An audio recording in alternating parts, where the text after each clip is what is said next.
मुंबई महापालिकेचा अर्थसंकल्प सलग तिसऱ्या वर्षी आयुक्तांनी सादर केला। मुंबई महापालिकेच्या इतिहासातला हा सर्वात मोठा अर्थसंकल्प ठरला। 2025-26 या आर्थिक वर्षासाठी 74,427 कोटींचा अर्थसंकल्प सादर करण्यात आलेला आहे। गेल्या वर्षीच्या तुलनेमध्ये यावर्षी अर्थसंकल्पीय अंदाज 14.19% इतका वाढलेला आहे। सैफवरील हल्ला हा स्टंट होता असं मी म्हणालो नसून सैफ एवढ्या मोठ्या हल्ल्यानंतर लगेच बरा कसा झाला असा माझा प्रश्न होता असं संजय निरुपम म्हणाले। सैफची एक सिरीज येत असून त्यासाठी जर हा स्टंट येत होत असेल तर हे खूप मोठं पाप असल्याचं निरुपम यांनी म्हटलेलं आहे। शिवाय हा स्टंट असल्यास कारवाईची मागणी देखील त्यांनी केलेली आहे। आपल्या हातात काय येत नाही हा एक मोठा प्रश्न आहे आणि ते होत असताना देशातील सर्वात मोठं विमानतळ असलेले छत्रपती शिवाजी महाराज आंतरराष्ट्रीय विमानतळाचा पाणीपुरवठा बुधवारी आणि गुरुवारी पूर्णतः बंद राहणार आहे। विमानतळाचा पाणीपुरवठा 2 दिवस बंद राहणार असल्याने प्रवाशांची गैरसोय होऊ नये म्हणून पालिका प्रशासनाने विमानतळ प्रशासनाला आता पूर्वकल्पना दिलेली आहे। अक्षरशः ते एक आज मी कुठची तरी कविता वाचत होतो इंटरनेटवर अशी झाली की हजार गम है खुलासा कौन करे अब तो मुस्कुरा लेता हूं तमाशा कौन करे। म्हणजे मुंबईकर सहन करत राहतात। आपण पाहतो सगळीकडे रस्ते खोदलेले आहेत, अनेक ठिकाणी BSTच्या बसेस आहेत त्या बंद झालेल्या आहेत, मग डम्पिंग ग्राउंड असेल, वेगळ्या माध्यमातून आपण हा कचरा त्याचं विलगीकरण करायचो आणि पुढे जिथे न्यायचं तिथे न्यायचो। गोराईला आपण पूर्णतः लेगसी वेस्ट आहे ती पूर्ण आपण ट्रीट करून त्याच्यावर एक मैदान बनवलं, एक उद्यान बनवलं। पण आता आपण पाहतोय मागच्याच आठवड्यात योगायोग बघा, धारावीत लोक हलत नाही आहेत, धारावीतून लोक हलायला तयार नाहीत, त्यांना पूर्ण माहिती पाहिजे, त्यांना पात्रता पाहिजे आणि मुख्य म्हणजे अदानी जसे लुटतात मुंबईला त्याला नाकारतायत लोक आणि म्हणून विरोध म्हणून तिथेच राहतात। आता त्यांच्यावर कर लावला जाणार। दुसरी गोष्ट म्हणजे मागच्या आठवड्यात राज्य सरकारने सांगितलं की जे देवनार डम्पिंग ग्राउंड अनियमितपणे अदानीने ढापलेलं आहे तेच देवनार डम्पिंग ग्राउंड मुंबई महानगरपालिकेने घ्यायचं, 2.5 ते 3,000 कोटी मुंबईकरांचा खर्च करायचा आणि पुन्हा एकदा अदानीला स्वच्छ करून द्यायचं। आणि आता ह्या आठवड्यात आपण पहा अर्थसंकल्पामध्ये इथे आता सॉलिड वेस्ट मॅनेजमेंटवर म्हणजे जो आपण कचरा BMCला देणार त्याच्यावर आता हे कर लावणार। म्हणजे आपला इथून पण पैसा जातोय करमधून, तिथून पण करामधून पैसा जातोय आणि अदानी जी जमीन धापट चाललेत मुंबईतली ती घशात गिळतच चाललेत। हे जर थांबलं नाही तर आम्ही सगळे आता रस्त्यावर उतरू, कारण मुंबईकरांना रस्त्यावर उतरल्याशिवाय आता पर्याय नाही। एका बाजूला मी जे सांगितलं ना की 2.5 ते 3,000 कोटीचं हे सगळा बोजा मुंबईकरांवर पडणार का, तर अदानीला देवनार डम्पिंग ग्राउंड स्वच्छ करून पाहिजे। दुसऱ्या बाजूला अदानीकडूनच धारावीमधून 7,500 कोटीचा जो प्रीमियम BMCला येणं आहे त्याचा कुठेही मी उल्लेख आज या अर्थसंकल्पात पाहिला नाही। हे धक्कादायक आहे, धोकादायक आहे। मला तुम्ही सांगा, जर तुम्ही तसं मुंबईकर म्हणून कोणी एक कर भरला नाही, विजेचं बिल भरलं नाही, पाण्याचं बिल भरलं नाही, येऊन कनेक्शन तोडतात ना तुमचं, मग तुमचं जर बिल तुम्ही भरत नसेल आणि तुमचं कनेक्शन तुटत असेल तर मग अदानीने जर जमीन ढापली, कर आपले ढापायला लागले आणि त्याच्यावरनं आपलेच कर खर्च करून स्वतःकडे जमीन घ्यायला लागले प्रीमियम न भरता, तर मग इथे अदानीला कोण रोखणार? मुंबईमध्ये भाजप रोखणार आहे का? स्वतःच्या मालकाला रोखणार आहे का? हा एक मोठा प्रश्न उपस्थित होतोच। तिसरी गोष्ट आणि महत्त्वाची गोष्ट म्हणजे आपल्याला आठवत असेल 15 जानेवारी 2023 या दिवशी मी पत्रकार परिषद घेतली होती 2023 15 जानेवारी आणि सांगितलं होतं की मुंबईत 2 मोठे रस्त्याचे घोटाळे होणार आहेत, एक 23 साली आणि 24 साली, 6,000 कोटी आणि 6,000 कोटी। तेव्हा मुख्यमंत्री घटनाबाह्य जे होते मिंदे त्यांनी सांगितलं होतं की आम्ही 2 वर्षात एकदम रस्ते चकाचक करू, खड्डेमुक्त करू। हाऊसमध्ये पण स्टेटमेंट दिलं होतं। खरं तर आम्ही आता हक्कभंग आणायचा का हा विचार देखील केला पाहिजे, कारण ते खोटारडे आहेत, किती खोटं बोलतात हे लोकांसमोर आलेलं आहे। स्वतः सत्ता ढापण्यासाठी त्यांनी सांगितलं होतं की 2 वर्षात आम्ही मुंबईचे रस्ते खड्डेमुक्त करू, पण हे सगळी योजना आपल्या कॉन्ट्रॅक्टर मित्रांसाठी करत होते। मुंबईचे पैसे कॉन्ट्रॅक्टरांच्या खिशात गेलेत, कदाचित मिंदेंच्या घशात गेले असतील। पण आज एक चांगलं झालं, मुंबई महानगरपालिकेच्या आयुक्तांनी एकनाथ शिंदेना एक्सपोज केलेलं आहे। 26%च काम झालं आहे आजच्या ह्या रिपोर्टमध्ये आलेलं आहे, 26%। आणि मी तर चॅलेंज देत आहे की हे 26% पण जे बोलतात ते खोटं आहे, 26%पेक्षा कमी आहे। कुठे कुठे जे खोदून ठेवलेलं आहे, कुठेही रस्ता पूर्ण झालेला नाही। मी तर चॅलेंज देते मुंबई महानगरपालिकेला की जे चहल साहेब असताना जे सांगितलं होतं ना आम्हाला की आम्ही CCTV लावू, फुटेज दाखवू, प्रोग्रेस रिपोर्ट दाखवू, 50% तरी तसं दाखवा काहीतरी करून। कुठेही CCTV लागलेलं नाही, कुठेही काम किती पूर्ण झालं माहिती नाही, पण रोड स्कॅम झाला आहे हे नक्की आणि आज हे शिक्कामोर्तब झालेलं आहे। चौथी गोष्ट ह्याच्यात महत्त्वाची, आपल्याला आठवत असेल मागच्याच वर्षी म्हणजे कदाचित या अर्थसंकल्पात मला माहीत नाही अजून पूर्ण हे बघतोय मी, MMRDला मुंबई महानगरपालिकेने 5,500 कोटी दिले. आत्ताच्या ह्याच्यात आलेलं आहे की आता नॉर्थ बाउंड कोस्टल रोड जे MSRDCकडे आधी होतं त्याच्यावर मुंबई महानगरपालिका 4,000 कोटी आता खर्च करणार आहे. तसं पाहायला गेलं तर 2015पर्यंत हा कोस्टल रोड एकच होता. साऊथ बाउंड कोस्टल रोड BMCकडे आला, नॉर्थ बाउंड कोस्टल रोड हा MSRDCकडे गेला. MSRDCचे मंत्री 14 ते साधारणपणे 23 हे मिंदेच होते. आणि हे होत असताना दोनदा कॉन्ट्रॅक्टर बदलले, दोनदा एस्केलेशन झालं, पण काम काही पूर्ण झालं नाही. आणि मला जे सांगण्यात येते की मागच्या वर्षी कुठेतरी घाई गडबडीत हा रस्ता BMCकडे गेला. आता माझा प्रश्न हा आहे की BMC MSRDCकडून पैसे घेणार की नाही, कारण MSRDCचे जे MD आहेत त्यांच्यावर अनेक आरोप झालेत, अनेक डॉक्युमेंट्स आमच्याकडे पण आहेत, कुठे कुठे त्यांच्या ठेवी आहेत, कोणासोबत आहेत, किती परिवाराच्या लोकांबरोबर ठेवी आहेत, काय काय आहे आमच्याकडे पण आहे त्यांचं सगळं. ते आम्ही काढायचं का? कुठे कुठे जागा त्यांनी लीजवर घेतलेली हे आम्ही काढायचं का? MSRDC मुंबई महानगरपालिकेला 4,000 कोटी देणार आहेत की नाही, हे उत्तर आम्हाला मुंबई महानगरपालिकेच्या आयुक्तांकडून पाहिजे किंवा मग मुख्यमंत्र्यांकडून पाहिजे. कारण मुंबई लुटायचं काम, कर लावायचं काम, अदानीच्या घशात घालायचं काम हे भाजपा करत आहे. आणि तसंच एका बाजूला MMRDला 5,000 कोटी, MSRDCला किंवा MSRDCचा रस्ते घेऊन 4,000 कोटी, पण BSTला फक्त 1,000 कोटी दाखवलेलं आहे. BST ही मुंबईची लाईफलाईन आहे. अजूनही BSTवर 32 ते 35 लाख लोक डेली प्रवास करतात, दररोज प्रवास करतात. 5 रुपयाचं भाडं 10 रुपयाचं आहे 10 किलोमीटरसाठी, 15 रुपये 15 किलोमीटरसाठी. मग हा अन्याय BSTवर कशाला होत आहे?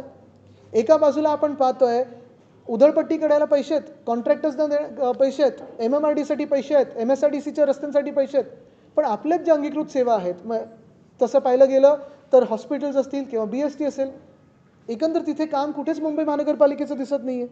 मग नक्की करायचं तरी काय? मुंबईकरांनी जायचं तरी कुठे?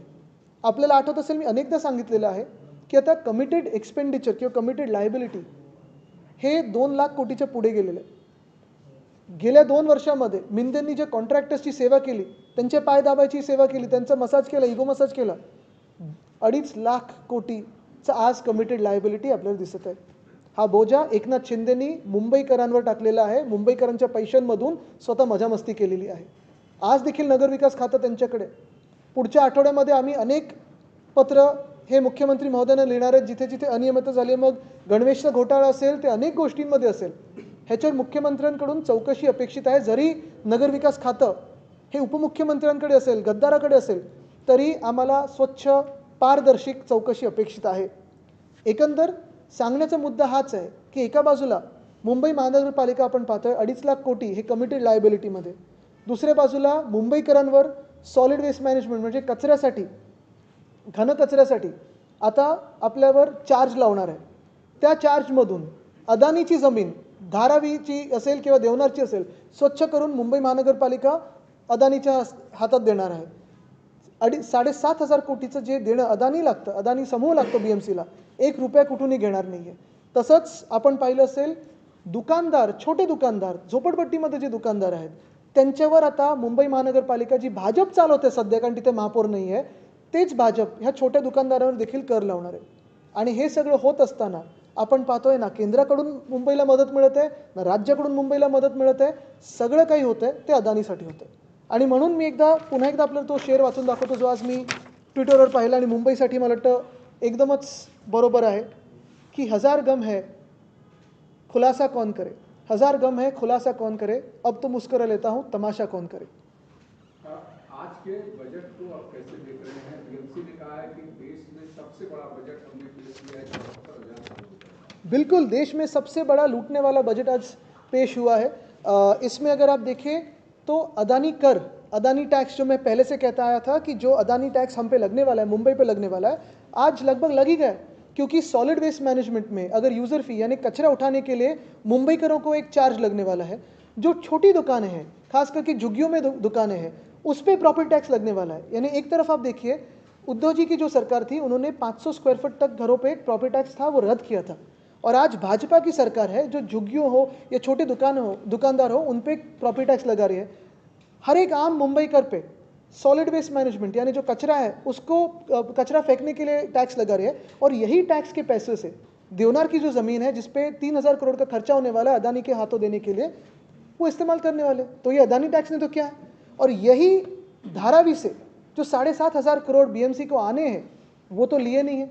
गवर्नमेंट के ड्यूज लगभग 10,000 करोड़ के हैं, उसमें से 6,000 करोड़ स्टेट गवर्नमेंट बीएमसी को पैसा देने को अभी भी बाकी है बात, और उसमें से 6,000 करोड़ सिर्फ स्कूल एजुकेशन की। यानी जो भाजपा की सरकार है 6,000 करोड़ शिक्षा व्यवस्था को दे नहीं पाती है।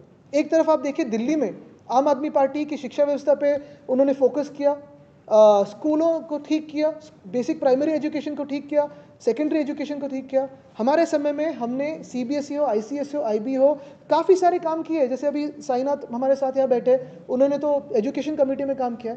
लेकिन शायद यही भाजपा की सरकार है जिन्होंने स्कूल एजुकेशन की जो ड्यूज़ है अभी भी 6,000 करोड़ के बीएमसी को दिए नहीं है।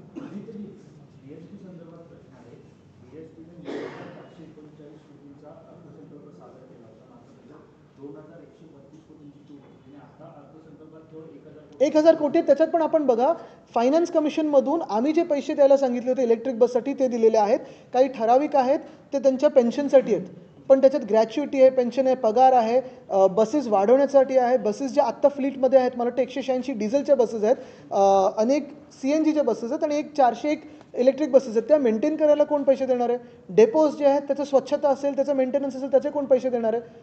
आणि त्याच्याही पुढे जाऊन तुम्ही पुढचं पाऊल लिहून घ्या। ह्यांच्या मनात हे असेल की जिथे जिथे डेपोज आहेत ते आता प्रायव्हेटायझेशन करून अदानीच्या घशात घालायचे।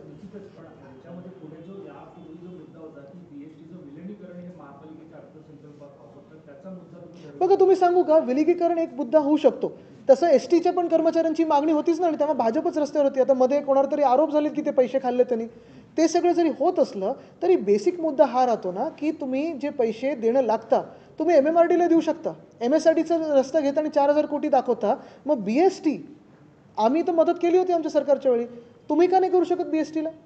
तुम्ही एका बाजूला MMRDला 5,000 कोटी मुंबई महानगरपालिकेची देता, त्याच MMRDच्या BKC मधली जागा फुकट तुम्ही देताय बुलेट ट्रेनसाठी।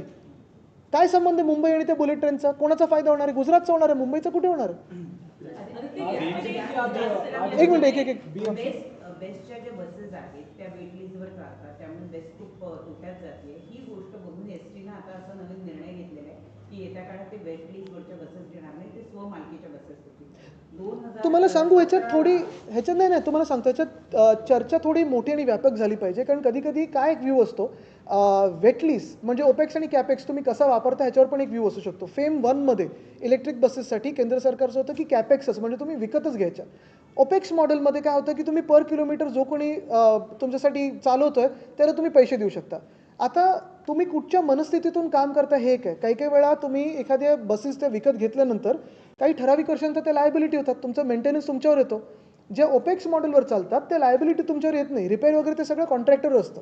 प्रॉब्लेम कुठे झाला आहे की आत्ता जे सगळे ओपेक्सवर घेतलेत काही काही लोकांचं ट्रेनिंगचे तास पूर्ण न होता यांनी लावलेले आहेत। दुसरी गोष्ट काय झाली आहे की 2,500 बसेस, आपला प्लॅन काय होता की 2027 पर्यंत 10,000 इलेक्ट्रिक बसेस आपण आणणार होतो मुंबईत, जी गरज आहे आता। हे काय करतात आता त्यांनी कमी केलेत, 1800-1900 बसेस चालतात, तेव्हा गर्दी वाढते, तेव्हा ड्रायव्हरवर ताण जास्ती पडतं, तुम्हाला तेव्हा फेऱ्या जास्ती वाढवायला लागतात कारण बसेसच तुमच्या कमी आहेत। तर फायनान्शियली तुम्हाला काय वायबल आहे हे त्या त्या संघटनेनी किंवा त्या त्या एजन्सीनी विचार करून काम करणं गरजेचं आहे। मला वाटत नाही त्याच्यात तुम्ही दुरुस्ती केली तर ठीक होऊ शकतं, पण जसं मी सांगितलं ना की एक पलीकडचा व्ह्यू पण बरोबर असू शकतो, त्याच्यात मोठी चर्चा व्हायला पाहिजे। आता तुम्हाला आठवतो गेले 2.5 वर्ष भाजपने तर राज्य सरकार वेटलिस्ट केलं होतं एकनाथ शिंदेनं। मुंबई महापालिकेच्या ज्या ठेवी आहेत जवळपास 90,000 कोटी होत्या। ऐका तुम्हाला त्याच्यात पण एक सांगतो, कॅल्क्युलेशन बेसिक सोपं आहे। जेव्हा 1997मध्ये शिवसेना सत्तेत आली तेव्हा साधारणपणे 600 कोटीचं तूट होती आणि ते करत करत कुठेही आपण कर न वाढवता काही काही गोष्टी जसं फंजिबल FSI 2012मध्ये आज त्याचा उल्लेख पण आला आहे, तेव्हा आमचं सरकार होतं BMCमध्ये। नंतर प्रॉफिट टॅक्स जेव्हा आपण हे प्रीमियम कमी केले 50% कोविडमध्ये आणले तेव्हा पण उत्पन्न वाढले आणि त्याच्यावर आज तरंगलेली आहे।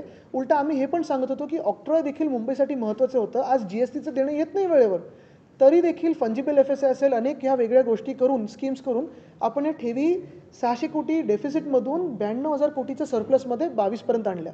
आता आपण अनेक वर्ष रिपोर्टिंग करताय, आपल्याला आठवत असेल प्रत्येक अर्थसंकल्पामध्ये आपण प्रत्येक पैसा हा कुठच्या स्कीमला जोडलेला आहे हे आपण दाखवायचो.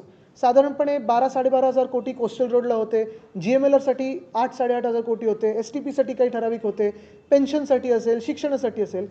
ह्या लोकांनी काय केलं, अर्थात एका काळानंतर ह्या ठेवी होत्या त्या तुटणारच होत्या, कारण आपल्याला ते वापरायचे असतात.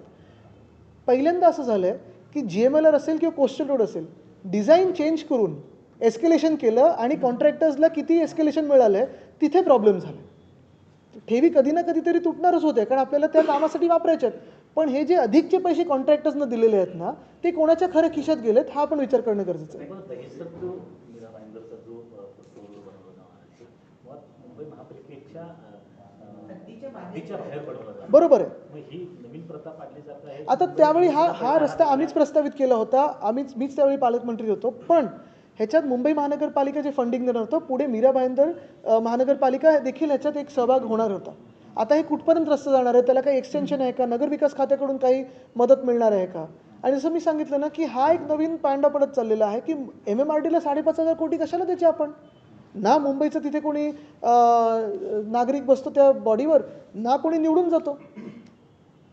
बरं, आज मॉनिटायझेशनचं जे मुंबई महानगरपालिकेने काढलेलं आहे ॲस्फॉल्टच्या प्लांटचं वरळीमधल्या, तिथे अधिकारी कोण बनतात हे की मुंबईकरांचे जागा तुम्ही हे करायला मार्केटमध्ये आणायला. जोपर्यंत तिथे महापौर नाहीत, स्थानिक नगरसेवक नाहीत, तोपर्यंत तुम्ही कोण बनता? तुम्हाला कोणी अधिकार दिलेत? कुठच्या लोकशाहीमध्ये अधिकाऱ्यांना अधिकार आहेत की आम्ही कुठची जागा मार्केटमध्ये बिडिंगसाठी आणू शकतो? आदित्य, जिस तरीके से वोट को लेकर तुम्ही आता जसं एक मिनिट मला ऐकून द्या. आता जसं तुम्ही म्हणालात की बाकीच्या मुद्द्यांवर आम्ही रस्त्यावर उतरणार आहोत, मग निवडणुकांसाठी अजून का तुम्ही रस्त्यावर? कारण आम्ही आता कोर्टात उतरतो ना सतत. बघा आता काय झालंय, 22 तारखेची तारीख आता 28वर गेली, 28ची आता 25 गेली. आम्ही हेच सांगतो सतत की घ्या आता दिल्लीपर्यंत तर मोर्चा आमचा निघू नाही शकत. पण एक आहे की मुंबईकरांचे जे आज हाल होत आहेत, मग रस्त्याचं असेल, पाण्याचं असेल, प्रदूषणाचं असेल, शालेय शिक्षणाचं असेल. आपण पाहता आज मला वाटतं ही पण घोषणा केली की आपले दवाखाने अजून करू आणि अमुक करू तमुक करू. पण जे आत्ता आपले दवाखाने आहेत किंवा मुंबई महानगरपालिकेचे मेडिकल हॉस्पिटल आहेत, आपल्याला आठवत असेल 2023च्या जुलैमध्ये मी पत्रकार परिषद घेतली होती की सायन हॉस्पिटल आहेत, अनेक हॉस्पिटल आहेत, डीननं तिथे धारेवर धरलं जातं आहे. पण अनफॉर्च्युनेटली राज्य सरकारकडून जो सपोर्ट मिळायला पाहिजे, मग एक्सरे फिल्मचं असो, IV फ्लुइड्सचं असो, औषधं खरेदी करण्याचं असो, हे सांगतात CSRच्या माध्यमातून घ्या. हे इतिहासात पहिल्यांदा होतं आहे. Aditya, yesterday Rahul Gandhi spoke about voter fraud in Maharashtra just before the Vidhan Sabha elections. He mentioned that 7,000 voters were from the same address in Shirdi. However, our Times Now report has, been there and we visited that entire location, and what it mentions is that there is no such place that 7,000 people have got the same address. See, I mean, I wouldn't fully go by Times Now because of its tilt, with all due respect, with what I have faced, also with what our party has faced also. Having said that, I'm guessing you do, like, not you individually, but just as the channel. Having said that, with all due respect to Times Now, I think I would also request Times Now to go into the 76 lakh extra voters who voted after voting time has stopped, and to seek the footage, video footage from the Election Commission. I'm not saying that your report is wrong. I'm not saying it's fully fair or unfair. I am just saying I would also love Times Now to investigate further into 76 lakh extra voters. And tomorrow in Delhi, what I have tweeted also, I've requested everyone to keep a watch on the last hour voting. Aditya ji, दो अलग मामले, एक तो 76 lakh vote का मामला जो आप बोल रहे हैं 6 बजे के बाद का, और एक कल राहुल गांधी ने उठाया कि 70 लाख नए वोटर्स जो है वो 47 lakh. 70 लाख उन्होंने 70 लाख कहा कि वोटर्स जो है वो हाँ। ऐड किया गया। क्या ये जानकारी आप लोग के पास भी है कि 70 लाख वोटर जो लोकसभा में और विधानसभा के बीच में जोड़े गए हैं? देखिए, जानकारी तो है. कल ही कोर्ट ने अभी एक स्ट्रिक्चर काफ़ी पास किए है. कल भी बताया इसी को कि आप फुटेज दिखाइए, तो फुटेज दिखाइए. अगर फुटेज सही है, टोकन उतने दिए हैं, तो हम मान लेते हैं. वो अलग मामले, वो 76 लाख वोट्स का है जो 6 बजे के बाद बिल्कुल, वो 76 लाख वोट्स के हैं. और ये जो वोटर बढ़े हैं वो कहाँ से आए? यानी जो इतने सालों में नहीं बढ़े हैं वो बढ़ गए. आदित्य, आप दिल्ली मॉडल की बात अभी आप कर रहे थे स्कूल्स को लेकर. वहाँ पर चुनाव के दौरान दिल्ली के करप्शन को बीजेपी ने ज़्यादा मुद्दा बनाया और उन्होंने कहा कि कितने सारे मंत्रियों को जेल में करप्शन के कारण जाना पड़ा, लीकर स्कैम्स और तमाम सारी चीज़ों को. तो उस मॉडल को या दिल्ली की जनता नहीं, मैं एक ही बताना चाहता हूँ कि कोई भी वो जो एलिगेशन थे बीजेपी के प्रूव नहीं हो पाए. अभी भी कोर्ट ने जैसे उनको रिहा कर दिया है, बेल पे हो या अब देखें तो ये तो बातें हैं, लेकिन एक मेजरमेंट तो लग सकती है कि जो एलिगेशन प्रूव नहीं होते हैं और जो झूठे होते हैं वो अपनी ही पार्टी में रहते हैं, जो प्रूव होने के नज़दीक आते हैं वो भाजपा में जाते हैं और साफ स्वच्छ होके आते हैं। शिवसेना किसके साथ है, आम आदमी पार्टी या कांग्रेस, किसको चाहती है? देखिए, हमने कहा है कि दिल्ली में अरविंद केजरीवाल जी की जो सरकार थी पिछले 10 सालों में हो, उसके पहले भी हो, उनका कारोबार, काम करने के तरीका और जो दिल्ली की आवाज़ है उनके साथ है। वो दिल्ली की धड़कन जानते हैं और उनका जो काम है फिर शिक्षा व्यवस्था में हो या स्वास्थ्य व्यवस्था में हो, काफ़ी अच्छा है। उनको हमें लगता है कि और 5 साल मिलने चाहिए काम करने के लिए। मुंबई के भीतर 26% कंस्ट्रक्शन को लेकर के जो आपने बात कही, क्या अभी जो हाल के दिनों में अचानक कंस्ट्रक्शन में तेजी आई है, तो ये 31 मार्च तक जो बजट विड्रॉल करना है उसको लेकर के आई है या फिर सही में काम करने? नहीं, ये तो आर्ट वर्क चल रहा है, एब्स्ट्रैक्ट आर्ट चल रहा है, लेकिन डिस्प्ले पे है पूरा रस्ते का काम। आज देखील धनंजय मुंडे यांच्यावर अंजली दमाने यांनी 161 कोटीचा भ्रष्टाचार केल्याचे आरोप केले, पण त्यांनी ते आरोप सगळे हे नाकारलेले आहेत. राजीनामा काय अजून देखील घेतला जात नाही आहे. सगळं बघा, तुम्हाला सांगू, त्या विषयामध्ये आता नमिताताई बोललेले आहेत, भाजपकडूनच आहेत, धस साहेब बोललेले आहेत, भाजपकडून आहेत, आमचे देखील तिथे अनेक लोक, मग अंबादास दानवेजी असतील, अनेक लोक जाऊन बोलत आहेत. बरं, ज्यांची हत्या झाली आहे ते देखील भाजपचेच कार्यकर्ते होते आणि ह्या राज्यामध्ये भाजपचे मुख्यमंत्री असताना, भाजपच्या 130हून जागा जास्ती असताना भाजपच्या कार्यकर्त्याला जर न्याय मिळत नसेल तर मग इतर नागरिकांनी काय समजावं?